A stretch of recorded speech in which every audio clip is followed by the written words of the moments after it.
Hey, everybody, welcome and thank you for joining us today on Hashtag No Limits. I'm your host, Shelly Kino. Hashtag No Limits is about people that society puts limits on, but who have bust through those limits. Ophelia said in Hamlet, "We know what we are, but not what we may be." I believe this to be true and that there is no better example than the caterpillar turning into the butterfly. The caterpillar literally dissolves and its cells reform into a butterfly. As the butterfly emerges from the cocoon, it has to struggle in order for its wings to be strong enough to fly.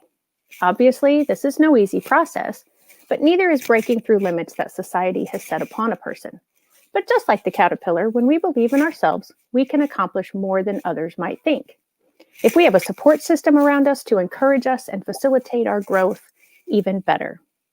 My guest today certainly knew who he was one day, but the very next day wasn't sure who he would be. Eric, thank you for joining me today on Hashtag No Limits. Please tell us a little about yourself. Sure. Shelley, first of all, thank you for having me on. I really appreciate the opportunity to chat with you and to reach some people and hopefully talk about all kinds of good things and inspire some people to do some really wonderful things. My Absolutely. name is Eric Westacott, and I'm an attorney in the St. Louis metro area. I've been an attorney for about 20 years. My practice mix includes all kinds of good stuff, but mostly working with entrepreneurs and nonprofits and families with children with disabilities, helping them with some of their special needs planning and supplemental needs trusts. And I happen to be on your show today because I also have a disability and have been able to participate in all kinds of good things and help some people out. So hopefully we can chat about that a little bit today. All right. So I mentioned Ophelia's line and how she said, "We know who we are, but not who we will become." And that was very literal for you from one day to the very next day when you were in college. Can you explain that further? Oh, sure. So I was injured 27 years ago in sort of a strange accident. I was a fourth year student at what at the time was Southwest Missouri State. It's now known as Missouri State, so I'm dating myself. Um, but was in my fourth year and was in a course of study to go on to medical school. So I was busy with all of that kind of good stuff. I was playing in an intramural softball game on a Sunday morning in October when I tried to score otherwise a home run off of a double. And as I rounded third base, the ball beat me to the plate and the catcher caught it. And I knew I was really dead to rights out when I saw him catch it.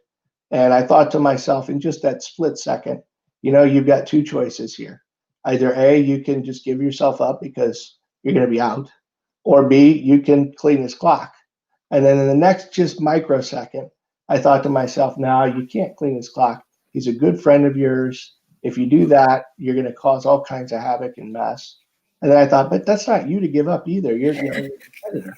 And so I didn't do either. I got caught in the middle of my decision, and I Oh, ended up diving, which was really strange because I played really competitive baseball for many, many years before and knew that was a no-no. And when I dove, I ducked my head down, and somehow I caught the top of my head on his right thigh, and I pushed my chin down to my chest. And in the time it takes for you to blink your eye, I went from a fully functioning 20-year-old college student on his way to medical school to a C4-5 complete quadriplegic, which essentially means that I don't have any function or sensation below my chest level. wow. And to know those thoughts, and I think having to make those split second decisions, and like you said, you thought, oh, I'm going to do this. No, I'm going to do this. Oh, and then you just didn't make either decision and ended up doing maybe sort of a combination of the, like your brain said, oh, maybe if you dive, it'll maybe knock the ball out. I mean, who knows how the brain worked at that point. So Mhm. what was your life like after that? I mean, obviously you said you were fully able to walk and use your arms, and then Mhm. all of a sudden you're in the hospital. I presume you woke up. I mean, were you knocked unconscious or? Yeah, that's a great question. No, I was conscious the whole time. Somehow, I ended up on my back, right at the plate. I don't know how that happened because I dove really with my belly to the ground, Superman style, and I ended up with my hat squished over my eyes, And I thought I saw the ball pop free for a second. So my first thought was, oh gosh, get up, get to the plate, you're going to score the run. And when I attempted to do that, I realized, oh, geez, something is drastically wrong here. And in that same moment, my breathing stopped. The muscles in my chest quit working, and the diaphragm, fortunately, was still working, so I was able to breathe with it. But breathing for me has been changed ever since. Wow. And I knew right then and there I'd broken my neck because I'd been in a pre-med course of study and I'd been an athletic trainer for a while, so I knew what had happened to me. And one of my buddies came over to me, and as I was laying there, and he kneeled down and said, "Hey, it's just a stinger. You're gonna be all right." And I said, "No, no." I said, "I broke my neck. You need to take charge," because he was a pre-med student as well. "Don't let anybody touch me, and call the ambulance and get them here." And fortunately, he took charge and got those things accomplished. I think a big part of my recovery is due to people not trying to help me. Anyways, the ambulance got there and they put me on the spine board and did all that kind of good stuff and hoisted me onto the gurney. And I can remember the sky was just bright, bright blue that day. It was really bright. And all of the folks there were, really quiet and subdued. You could feel the tension. I could feel it too. And so I desperately want to tell people I'm okay. I'm going to be fine. And do a thumbs up or something. Nothing was happening. Oh. So they whisked me into the ambulance and we were driving off to the hospital. And the lights were on, no sirens. We're not blazing through stoplights. And I thought, well, this is a pretty good sign. This isn't a totally emergent situation. And the tech in the back was asking me pretty basic questions just to clear me from head injury. What'd you have for breakfast? What's your name? Who's the president? Those kinds of things. And I was like, okay, well, maybe I'm all right. Maybe it is just a stinger. Maybe it's just, some spinal shock or something. We get to the hospital and that changed in a big hurry. The doors flew open and I was whisked into the ER. And I can remember just a flurry of activity over the top of me. And a doctor came in and introduced himself. And he said, we're going to take care of you. And that's the last I remember for about 10 days. I guess they hit me with some sort of sedative so that they could, check me out. And from then on for the next 10 days, it was just kind of in and out. Time really just was goofed up. But when I woke up, I had a whole bunch of doctors introduce themselves. And the pulmonologist came in and said, yeah, you got about a 50-50 chance to make it. And we're hoping to do our best by you, but it's going to be tough on you. And he said, you'll never walk again. You're going to live in an institution. You'll never do anything with your life. Well, that kind of got me going a little bit. Yeah, I've had so many people that I have known that's what the doctors have told them. This is it for you. Whether it's and by the way, hi Greg. Greg's one of our viewers, and he said hi, so I wanted to make sure and say hi to him. And yeah, I've had people that when their children were born with disabilities, the doctors have said, well, I don't know if they give them the worst case scenario because they have to, or if it's a way that they think it's going to motivate, or if it's I'm going to give you the really bad news and hopefully it doesn't happen that way. But I'm glad for you that it motivated you. Yeah, it may have been one of those motivating tactics. I don't know. I just thought, man, this guy has horrible bedside manner. Right. But it certainly got me going, and it certainly sparked that flame. So if that was intentional, I guess I owe him a great deal of gratitude and apology, but I just don't think it was. Yeah, I don't think it was either. So what happened? So this was October. Typical college semester ends in December. Were you able? I'm sorry. October. Okay. Early October. So were you able to finish that semester, or did you have to take time off because you said you were out for 10 days? So I'm assuming, recovery and everything was a lot longer. Yeah. So during that 10 days, I underwent something called spinal fusion surgery. And at that time, this was 1993. This is a long time ago. I still went through the back of the neck rather than through the front. And essentially put some wire in and made figure eights through vertebra 3, 4, and 5. And then took a bone scraping off of my hip and made a bone graft over that. So fused those 3 vertebrae together. I learned that my orthopedic injury was not so severe. All the vertebral bodies were intact. I really had more of a dislocation than anything else. and learned that the resulting swelling from that dislocation is what caused the paralysis. So no cutting of the cord or any of that kind of good stuff, just bruising and swelling, and that causes cell death there, and that's what leads to the paralysis. So after 23 days at the hospital there, I was fortunate enough to go to a specialty rehab facility out in Colorado called Craig Hospital, and spent the next 4.5 months out there trying to learn about what's life going to be like with this kind of disability, and more importantly, learning to manage it by helping those around me help me. And that was a huge, huge skill I learned out. Yeah, and that's wonderful that you talked about those around you and how they could help you, that you needed to learn how to let them know what you needed, what you could do on your own, and what you couldn't do. So you've said that you were a pre-med student, but you mentioned in your intro that you are an attorney. So where did that switch happen?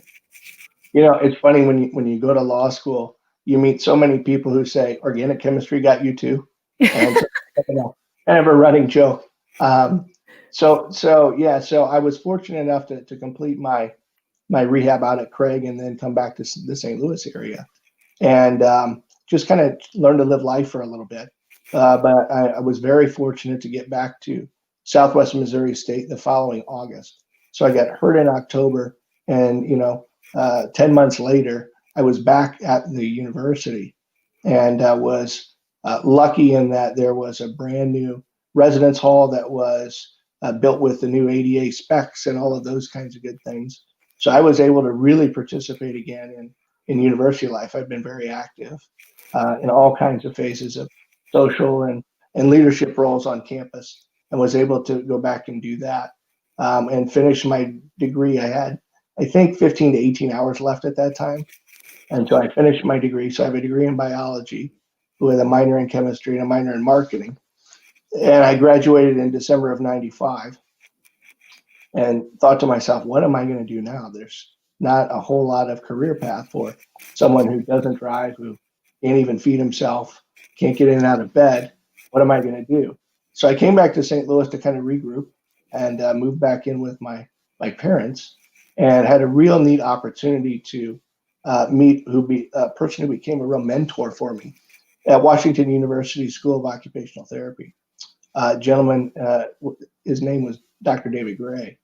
Unfortunately, he's no longer with us, but at that time, he was a new professor to the program, but was world renowned as he had been presidential appointee under President Reagan's at the NIH, and helped draft and do a lot of the underpinning for the ADA law, which at that time was only 2.5 years old. Anyways, we ended up just hitting it off, and he took me under his wing, and he said, "What are you going to do with yourself?" And I said, "Gosh, I really don't know. I'm here working out in your lab, being a little lab rat for you, so we can try to learn to teach people with disabilities to drive," which we pioneered at that time. Was really cool. But he said, "Well, you ever thought about law school?" And I looked at him and I said, "Isn't it pronounced liar?" And he said, all kidding aside, he said, education is always a wonderful thing. And even if you never practice, you're still going to be better for having had the experience. And you're going to open yourself up to all kinds of peers who are going to go all kinds of places and offer you opportunities that you otherwise wouldn't have. And I thought, well, that's pretty sound logic. Maybe I ought to do that. So fortunately, I was able to do well enough on the entrance exams and all that stuff to get in. And lo and behold, here I am today. And so have you ever gone back to that doctor who said you're not going to end up doing anything, and say, hey, guess what? You were wrong? I thought about that, but I never did. And I don't really know why, because I had opportunity. I was back in Springfield, the town where I hurt myself. But I thought, that's kind of petty of me to do that. And I really don't need to do that. I'm doing well. I'm getting through the rest of my education.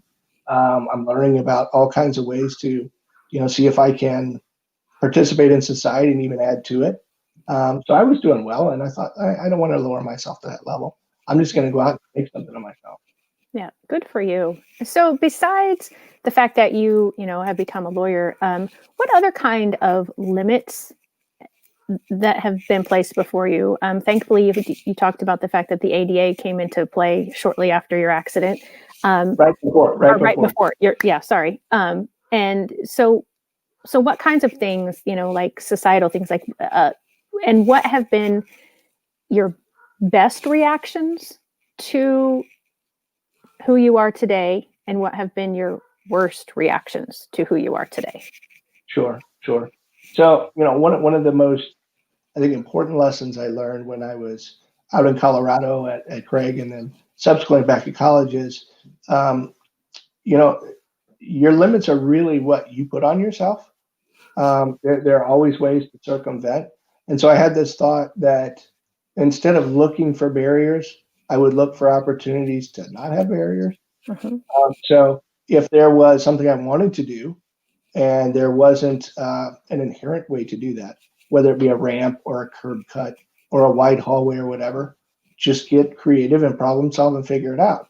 And it took a lot of patience and that asked a lot to help. And in that lesson, I learned that people are more than willing to help. All you need to do is ask. Mm-hmm. Please and thank you are pretty good motivators. Mm-hmm. So I really didn't look for barriers per se, but at that early time, transportation is always one of the most difficult for someone in a chair. And at that time, I was not driving. I do drive now, which may scare the crap out of some of your viewers.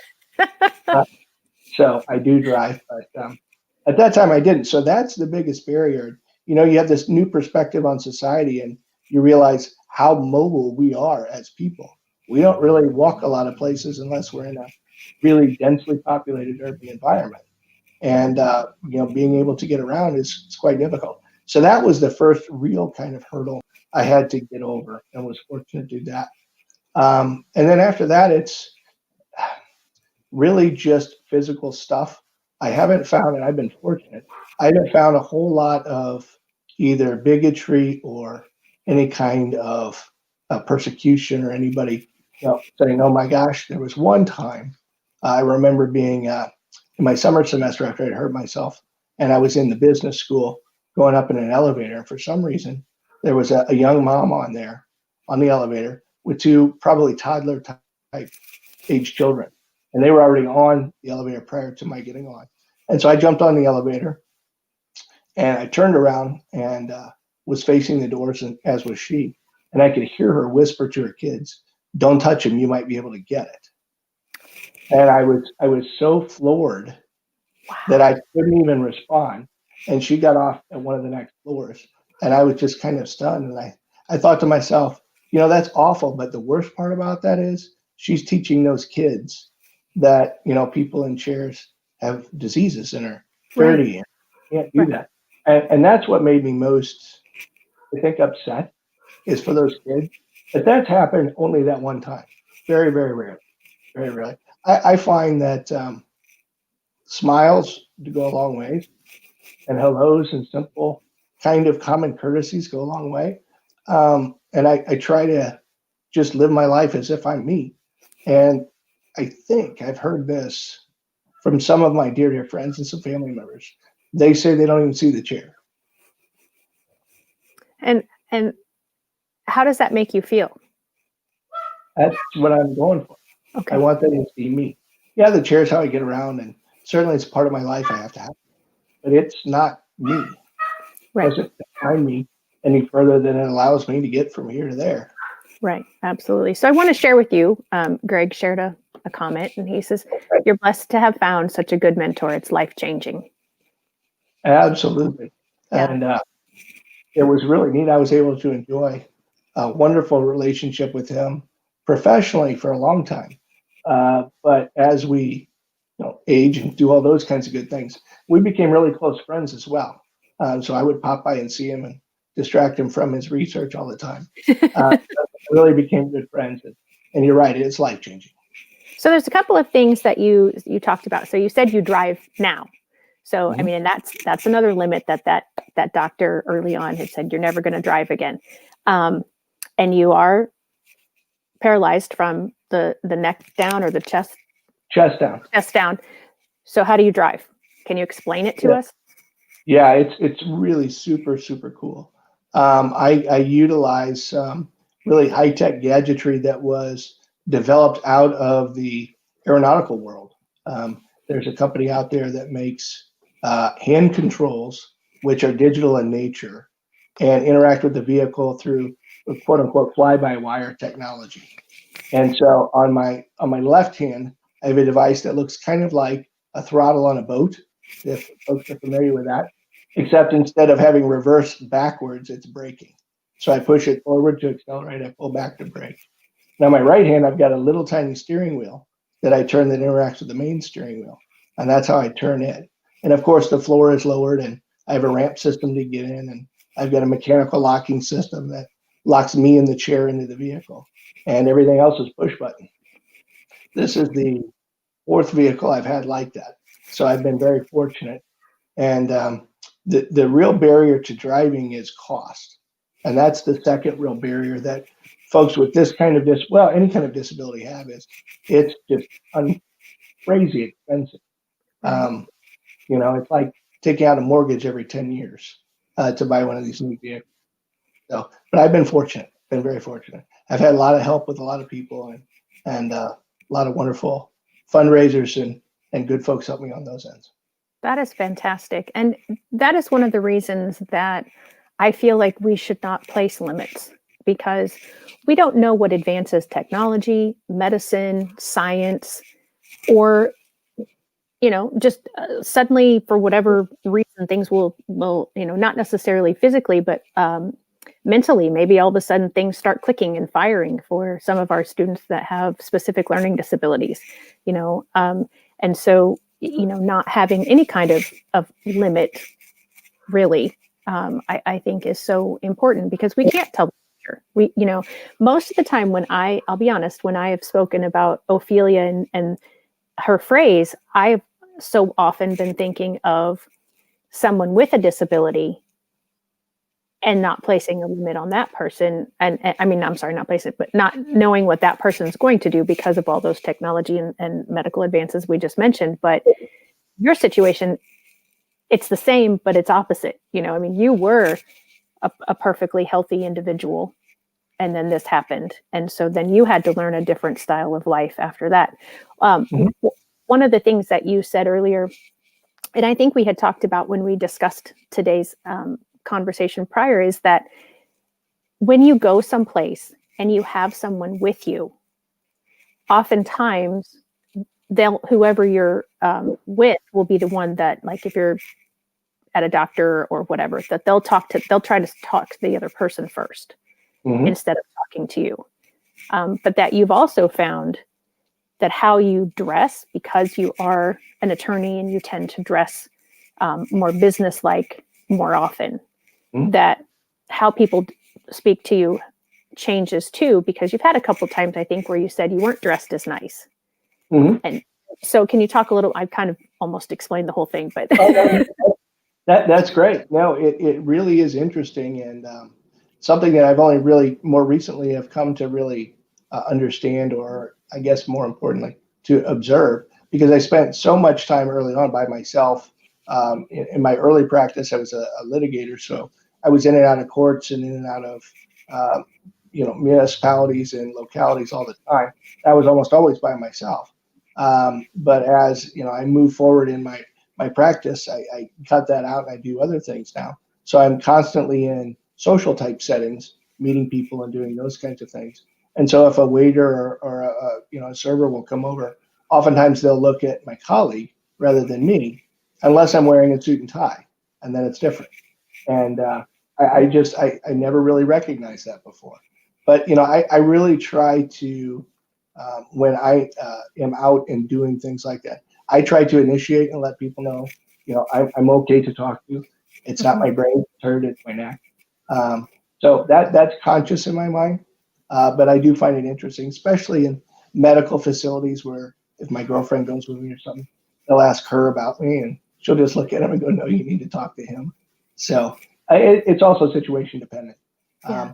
But that hasn't happened as much lately. That's good. That's good. But again, that's one of those things that the limits that I refer to are often just our own cognitive biases that I'm hoping to change people's cognitive biases by doing this, by the book that I have out, by helping people at the IEP table, because we just have to address that our own thinking is wrong and fix that. So within your practice, there's two other main things that I want to discuss with you today. Within your practice, you help people set up, I think they're called special needs trusts, to get comfortable for what's going to happen to their children when they're gone. It's a heavy subject. It's a sad subject. Nobody really wants to think about it, but it is something that every parent, I think, that I've ever spoken to who has a child with pretty significant special needs is a concern of theirs. Absolutely. So, those are, sort of colloquially called supplemental needs trust or special needs trust or SNT. I like the word supplemental much better because that's really the purpose of this kind of a trust, is to help with making sure that the individual who is the recipient of those funds and assets is enjoying life to the absolute fullest. That's the reason for doing these. And I do write quite a bit of them, mostly for families with adult children with disabilities, where it's becoming a real issue that mom and dad either aren't going to be able to assist, or mom or dad or caregiver, whoever, anymore. And that may be for whatever reason, physical or age or otherwise. What are we going to do for that child to make sure that they can live their fullest life and be taken care of? And so we write a lot of what are called third-party SNTs, and that essentially means that there is a pool of assets that is held out of the equations that are used to govern public support from the likes of Mo Health Net or Medicaid in other states, so that individual can have some of the chances at life that the rest of us enjoy. And so I write quite a few of those. And, that is a tough conversation to have with folks. But I think for me, it's a bit easier because I'm in that world and I have somewhat of an immediate kind of credibility by saying, I understand this completely because I live that life myself. I require full-time help in the morning just to get out of bed and to go to bed at night. I have to hire people to do that. So I know what that's like. And I know what those scary issues are if those people aren't there. So I think there is a kind of a unique bond. It makes that conversation, I think, a lot easier. So are there any pitfalls that parents tend to just think, oh, I can just do this, I can just, I'm thinking like, okay, well, they have siblings and I'm just going to, say in my will that their siblings are going to take care of them and the siblings have agreed and it's all good. Is that really all good, or is there bad sides to that? And what should they be doing instead? Yeah. Well, there are really two separate issues to look at there. The first is on the financial side. How do we make sure that there are funds, assets, otherwise, things in that trust to take care of child? But the other thing is who, and that is most easily taken care of through a trust. A will does not do that. A will is subject to the probate process, and as such, it is still a public document. As such, it still needs to go into the probate court and go through that process, which is lengthy, time-consuming, also very expensive, and discretionary. Probate judges do not have to follow exactly what you have in your will. They can deviate. Where a trust avoids all of those kinds of issues and directs the trustee to do exactly what the settlor or the grantor have intended to do with those funds and with that child's life. So, oh shoot, I had a question and now it just escaped me. But we do have, let's see, what do we have here? So Michael says, we had great support from our community, but funds were always a concern. We had a trust as well for Hannah. And Michael's going to be my guest at the end of December, I believe. And he's going to talk about Hannah and the great things that she did. But, that was my question. As far as money, some people will say, well, I don't have any money, so there's no reason to have a trust for my child with special needs, or I don't have any, assets. Is that a true statement, or is that a misnomer? Yeah, that is a horrible misnomer. Trusts are not for wealthy people. Trusts are for everybody. And the analogy I like to make is to that of a warehouse. Think of a trust as a warehouse you build, and you build it for somebody, and so they are the beneficiary. And when you build it, you are in Missouri, you're the settler. In Illinois, you are the grantor. But that means that you build it and you put stuff in it. That's cash or funds or assets or whatever you have. And then you also nominate a trustee, and that's the person who is either yourself or someone else. It cannot be the individual who receives the benefit, the beneficiary, but somebody who manages those and takes care of those things for that beneficiary. And you don't have to have a lot of money to start it. Matter of fact, it can be very small and nominal, and it can grow. And the beautiful thing about the third-party trust is anybody can put money into it except for the beneficiary. The beneficiary can't put money into it. They can't have their own funds, as a matter of fact, because it would run afoul of the reason to have the trust. But so, grandparents can put money in, fundraisers can put money in, anybody in the public could put money in that trust and help support that. Wow. So that's a lot of information that I didn't know. And both of our people who are commenting, I know, have children with a special need. So hopefully this is helping them. So guys, if either of you have any direct questions, please put them in here. Now, Greg has asked a question, and he says, aside from all of us, how has COVID-19 impacted you, and if at all? Yeah, that's a great question. I am fortunate in that my practice has been fairly virtual and from my home for about 3 years now. And that's simply because I didn't want a lot of overhead, want to be able to meet my clients out and about and, try to make my services as economically reachable as possible. So when it hit and, everybody had to stay inside, I was already really good to go. And apart from, well, two things are really tough about it.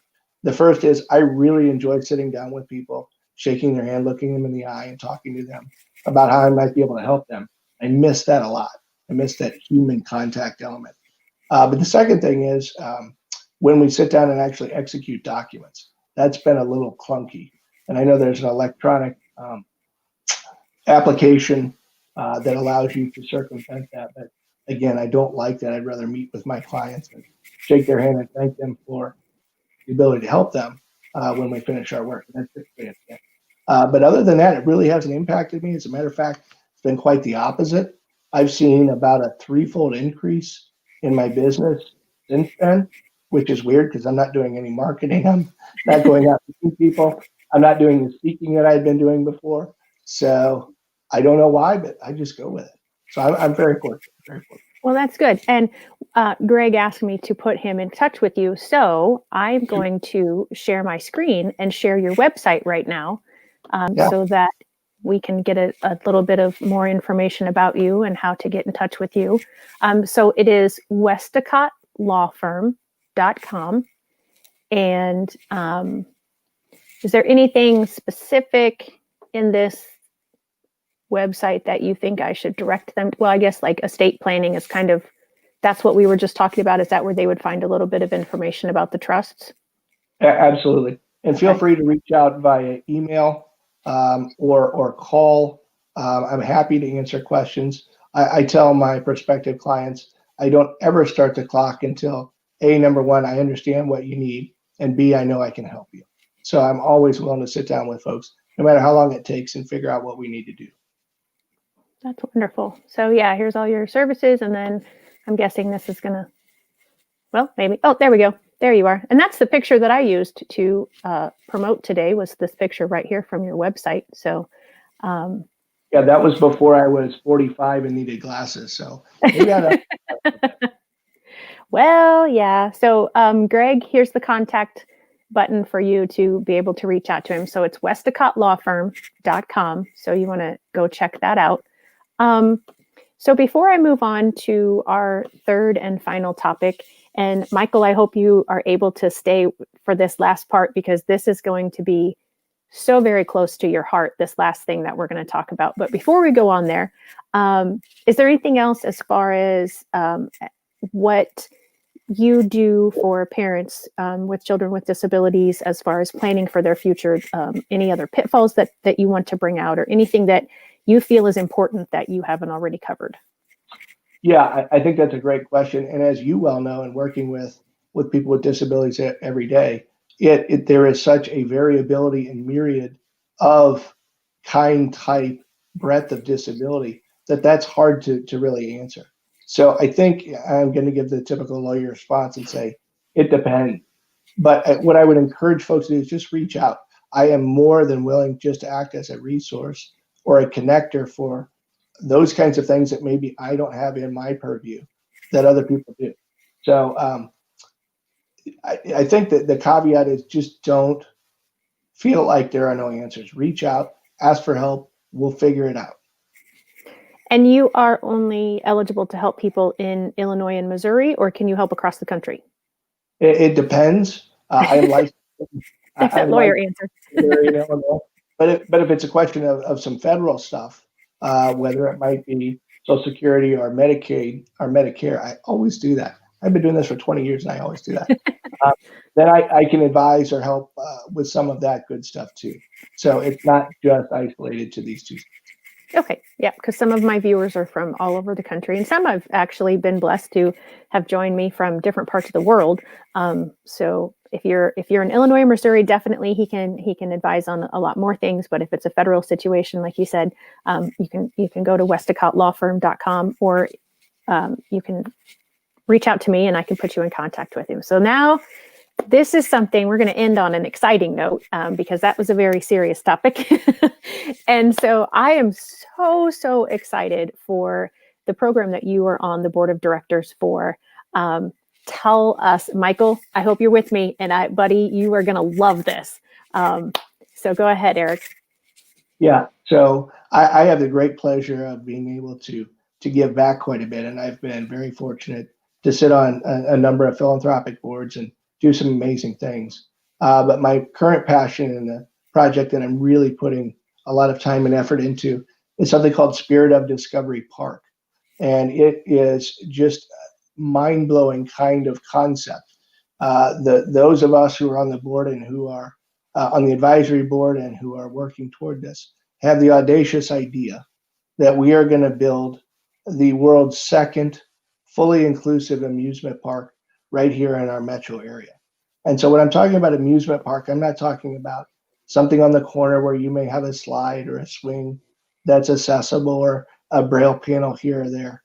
I'm talking about Six Flags over Mid-America. I'm talking about Disneyland that will be built from the ground up to be as accessible as is currently technologically, humanly possible. Our idea is that it's okay.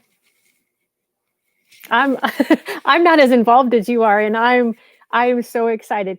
If you're getting going, Shelley.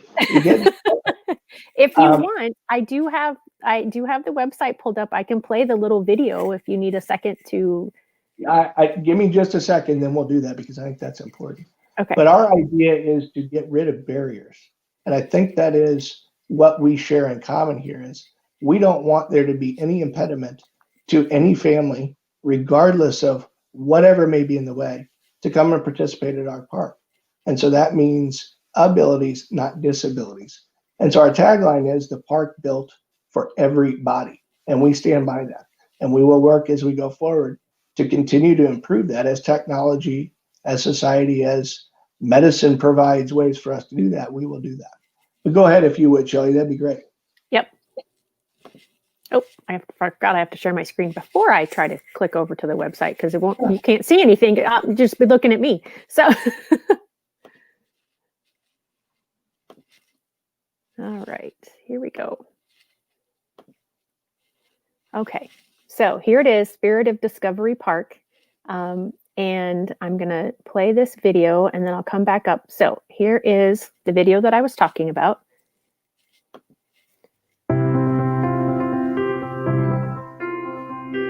Can you hear it okay?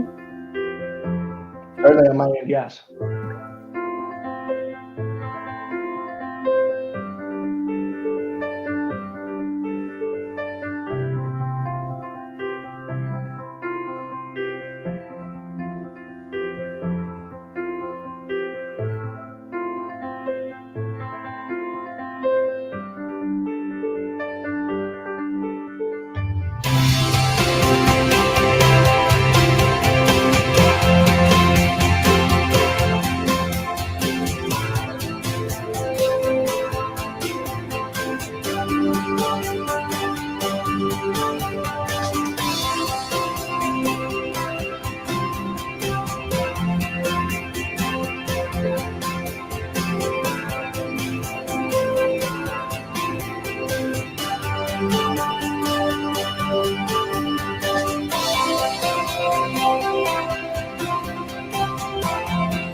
Thank you for sharing that. Absolutely. Yes. And so here's Michael's response when I said I thought he would enjoy this. Michael was very crucial in getting what is known as Hannah's Playground, which is named after his daughter. And it's a beautiful, accessible playground in the town where he lives. And it's such an amazing opportunity for a lot of people in our area. And I just knew that he would love this. And I'm so glad that he could join today. And he also said that he was crying. And so is Greg. So we're doing great. We're all crying today. But that, I think, just speaks to how much of a need this is and how wonderful it will be. Now, this is also similar to, is there something like this in Texas? Correct. So Morgan's Wonderland is the current park that is of this type, and they are really the drivers and the pioneers here. We have essentially partnered with them to take their blueprint, mix it up a little bit, improve on it, and put it down here. So some of the rides and some of the attractions you saw in that video are those that they developed from the ground up. And we're very fortunate to be able to sort of take that initial thrust and go the next level with it, with what current technology applies. And we're going to obviously have our own kind of theme on it, and our own approach to being here in the Midwest. It's a little easier to get to.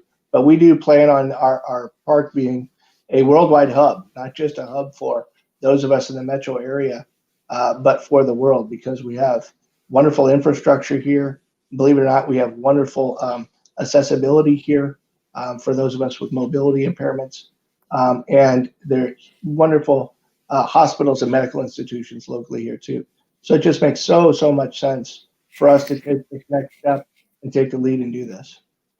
And so how long do we think before this might become reality? Yeah, that's a wonderful question. And I'm happy to report today that we are currently in the initial throes of a negotiation for a large tract of land here locally. And we're getting to the table with the kinds of folks who are going to be those decision makers. And we're having those really groundbreaking and starting conversations. And I'm very positive that we're going to have an opportunity to have a really good outcome here. The issue, as you well know, is funding. And for us, our initial estimates are that just to put shovel in ground and break ground, we're looking at over $50 million. That's a big number, but people in our community are philanthropically minded and generous. And this kind of concept appeals to everybody. That's not just a single kind of focus. And so we're very certain that everyone will come out and see this and want to give and want to be able to participate. So we have really no worries that that's going to happen. We just need to put it together and make it go. Right. So I don't know if you can all read this. So I'm going to read it to you. I apologize I know some people hate to be read to. Many of us have fond memories of visiting theme parks as children, but not everyone can be so lucky. There are children and parents all across our world. that have challenges that prevent them from enjoying theme parks and activities of many kinds. Recently, a group of individuals has come together to give their time and talent to take on the monumental task of developing an amusement park specifically designed for every body, including those with physical and mental disabilities and special needs. Once built, families will visit this park without the fear of a loved one being left out of the fun. So then it says, learn more about what we are trying to do by listening to an interview with Jamie Van on The Weekly Yes. And is there more to it? Did I need to scroll down? And podcast. Okay. So I'm hoping to also get to have Jamie on our program as well. So here's some ways to help. It's on the website, which is spiritofdiscoverypark.com. Did I not? Oh, so here's your ways to donate. And there's here we go. Okay, now it just took a minute for it to wake up. And I would encourage folks to, it's wonderful if you can write a check. I would greatly appreciate that. But if you can't, you can still help. You can always share ideas with us. You can always give us feedback. But most importantly, you can go out in the community and talk about this. That's what we'd ask people to do right now is share, share, share. If you're excited about it, let's talk more so that you can become more involved and you can be more active in the way that you can share this information. But let's disseminate this out to the world because it's what's needed. Right. Absolutely. Before I stop sharing this website, is there anything else on here that you would like me to show the audience right now? Yeah, I think just inviting people to come out and take a look at that themselves is the most wonderful thing you can do. So thank you. I think we're good. Perfect. Awesome. So they've got some events coming up, so you can check those out as well on the website. So I am so excited for that. I can just hear the laughter and the joy happening. And that's so exciting to me. Greg asked, is there a way at some point someone can help in any means? Absolutely. Reach out to Jamie on the website, reach out to me. I believe our Facebook page is updated twice a day. I'm sad that I'm not a real social media person, but I understand our Instagram and our Twitter are ways that you can find information and figure out how you can help too. So please just reach out. Don't be shy. That's what we ask. Don't be shy. Yeah. And Greg, I will tell you, I was introduced to Eric from another person, and he has been so receptive and so kind. I mean, obviously he's on the show today because of that introduction. And Eric, I so appreciate that. I so appreciate your willingness to share about your life. Before we wrap up, I just want to make sure that we have covered everything that you thought we were going to cover today, and give you an opportunity to say your final thoughts.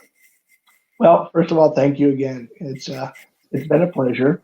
I welcome the opportunity to talk about our park, and if I can help people out, that's just a bonus from a professional end. And if we can maybe inspire some folks to do something they otherwise didn't think they could do, all the better as well. I wish you all the best. I want to make sure that people know about your book, that it's available out there for sale right now, and really would encourage them to go out and grab a copy and tell people about a podcast. Hashtag No Limits is fantastic. And let's spread the word. Thank you. Thank you so much. And yeah, my book, Those Who Can't Teach, is available on Amazon, and it's also available through my website. And another thing that is available on my website, which I'm going to pop up here, if you are someone who sits at the IEP table and you would like to have a free virtual or in-person IEP checklist, you can just go to my website and fill out a little form, and it'll be automatically sent to you. And yeah, you can purchase the book there, or like I said, you can go to Amazon and it's available through that.